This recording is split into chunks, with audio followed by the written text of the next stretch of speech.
প্রিয় দর্শক, আসসালামু আলাইকুম। ফেসবুক পেজ থেকে আমি সরাসরি একটু লাইভে এসেছি। আমাদের খোকসা বাস স্ট্যান্ড চত্বর থেকে আমি আপনাদের একটু দেখানোর চেষ্টা করব।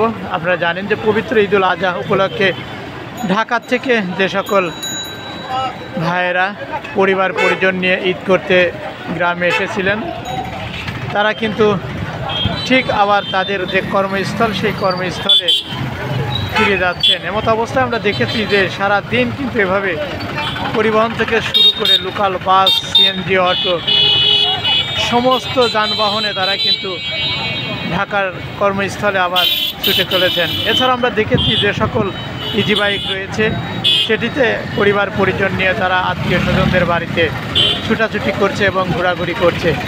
বিস্তারিত দেখতে পাচ্ছেন আমি সরাসরি খোকসা বাস স্ট্যান্ড চত্বর থেকে। ঈদের দ্বিতীয় দিন ঠিক যেমনটাই দেখতে পাচ্ছেন, অপরদিকে বাস ভর্তি যাত্রী, সবাই কিন্তু ঢাকার উদ্দেশ্যে ছেড়ে যাচ্ছেন।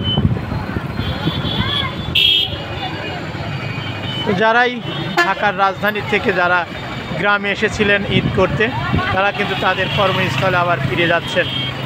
দেখতে পাচ্ছেন আজকে কিন্তু মেঘলা মেঘলা ভাব, সকালে কিছুটা বৃষ্টি হয়েছিল, তারপর থেকেই হালকা হালকা মেঘ, তবে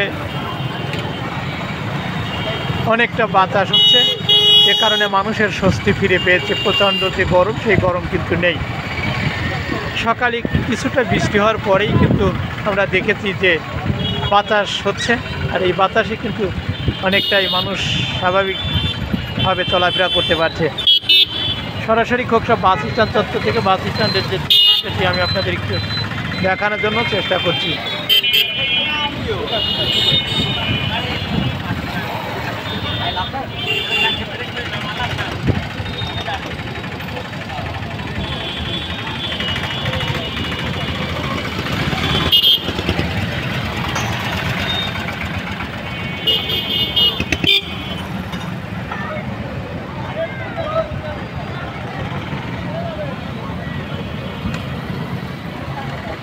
পরন্ত বিকেলে সন্ধ্যার আগ মুহূর্তে আমি আপনাদের একটু দেখানোর জন্য খোকসা বাস স্ট্যান্ড থেকে সরাসরি যুক্ত হয়েছি।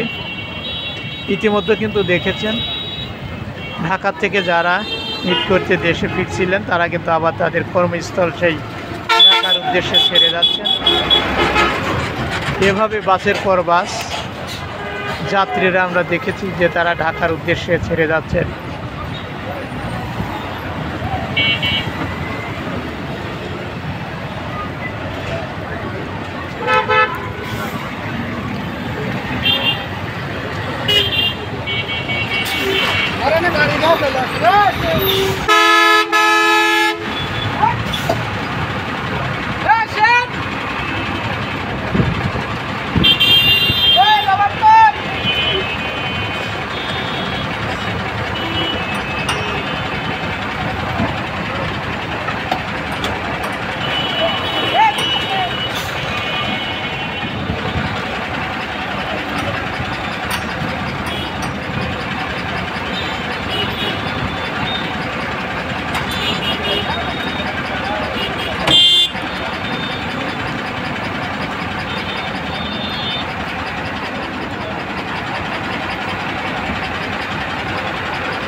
খোকসা বাস স্ট্যান্ড থেকে মোহাম্মদ হাফিজুল ইসলাম বকুল, খোকসা কুষ্টিয়া।